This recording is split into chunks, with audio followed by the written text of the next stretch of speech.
Mugamba mutya abali ku channel yaffe eyitibwa LN256 mugende maaso n'ogyegattako. Olunaku olwaleero njagala tulabe enfumba gy'ofumbamu ennyama mu nfumba eno nga bw'ogenda okulaba. Tugenda kusooka gikaliririrako nga bw'olaba wansi w'essigiri soosaayo ebikuta by'amatooke n'oluvannyuma teekako akatimba beera ng'okalirira ennyama yaffe eno. Bw'oba ogikalirira fuba okulaba ng'ogisalamu makkati omuliro gusobole okutuuka buli wamu.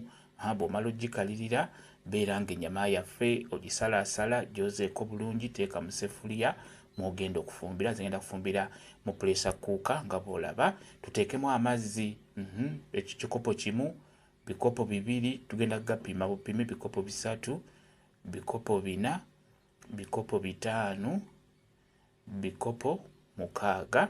Amazzi tupime mapime ge tutadde mu nnyama yaffe eno.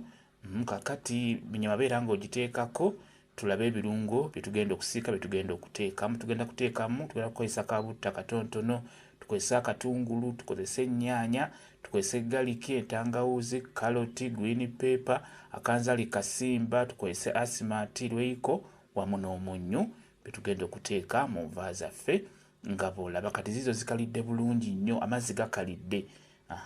Bwe zitandika okulabika beera ng'oteekamu omunnyu, togwerabira. Bw'omala leeta ebirungo byaffe beera ng'obiteekamu. Njagadde nkayise mu bwangu ka viidiyo kano. Kati enva zaffe ziizo ziraba teekamu ebirungo by'osiise. Bw'omala obiteekamu tabulamuko. Ennyama yaffe yiyo eyidde bulungi. Ebikopo 6 bijjiisa bulungi ennyama. Teekamu kakootimmiiru tokeerabira bw'oba osobodde okukafuna wamu n'ebikola by'omudalasiini. Omudalasiini oba osobodde okufuna gwo guteekemu. Njagadde nkulage ebikopo by'amazzi ebisobola okuggiisa ennyama naye kikulu nnyo.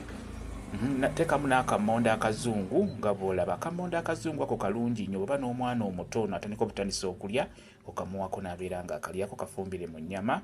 Nnyama yaffe eyidde bulungi nnyo. Njagadde nkulage amazzi tupime mapime ge tutadde mu nva zaffe ziyidde bulungi nnyo.